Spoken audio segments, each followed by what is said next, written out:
Good evening, everyone. How are you? Great. I'm Carl Stokes, and I'm coming by this evening, obviously, to debate with my colleagues, all of whom are very fine people. I've known all of them for many years, several years, some of them. So, the president of the City Council is also the chairman of the Board of Estimates.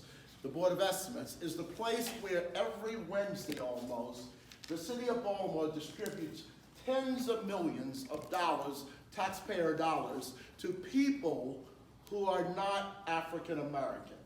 And that's the same message I'm going to say to white audiences also. Tens of millions of dollars to people who are not African Americans. That means huge construction contracts to people who don't live in Baltimore City and don't hire people in Baltimore City.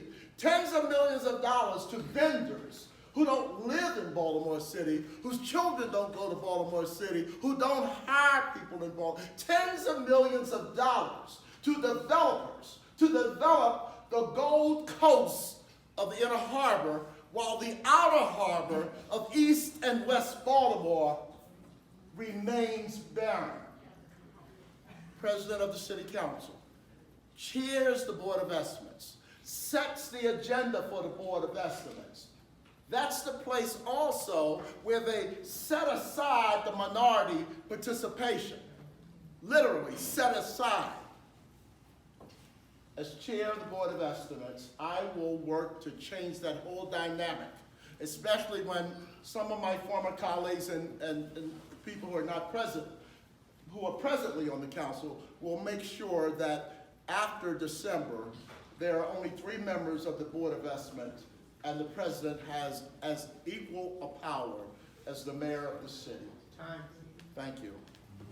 So those of us on the stage are not running for mayor this year. But I want to name a couple. I'm talking about my brother now. We're teasing each other. We're on the stage before. Right. So I do want to mention a few mayors. Maynard Jackson, Marion Barry, Coleman Young, Harold Washington. They didn't need a committee. They didn't need legislation. They said, we're going to give business to black folk. They didn't need a committee. They didn't need legislation.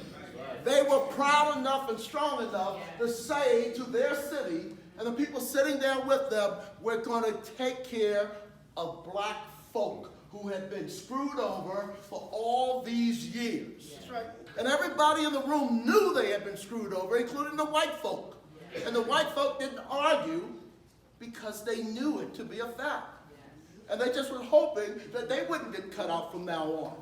And so I'm going to say black folk. Now, why in a city of a 65% majority city do we have, quote, minority set-asides? Who the hell are the minority?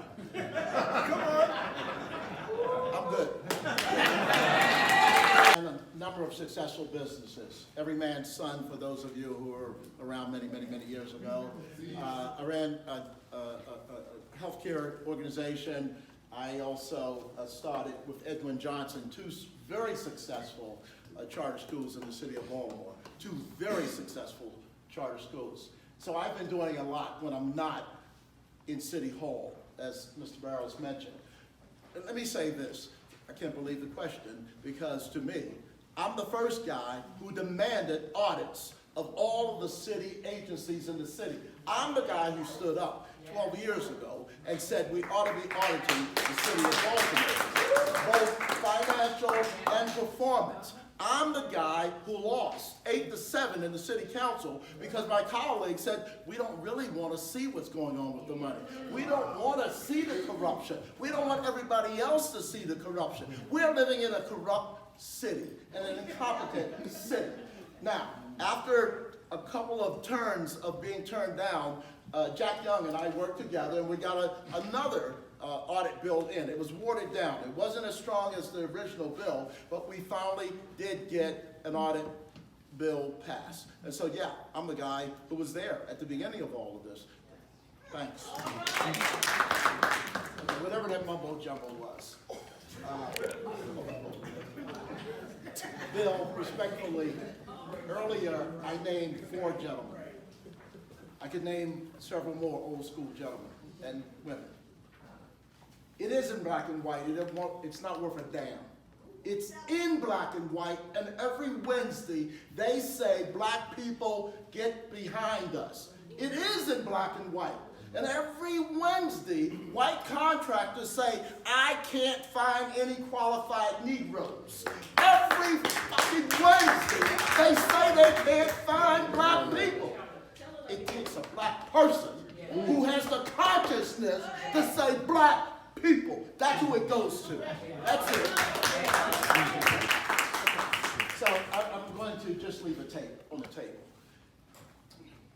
Until we have economic parity for the black community, until we put the same amount of dollars in East Side, West Side, Sandtown, Gay Street that we put on the Gold Coast, until we take care of the most vulnerable communities and stop referring to squeegee kids as hoodlums, people who are trying to take care of their family. Can you believe that? 12-year-old kids trying to take care of their families.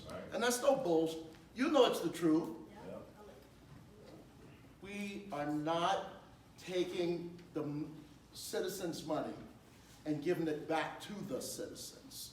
Instead, we're not collecting Ritz-Carlton, we're not collecting BGE, we're not collecting all of the other places until we put our money back into our black community. And there is commerce.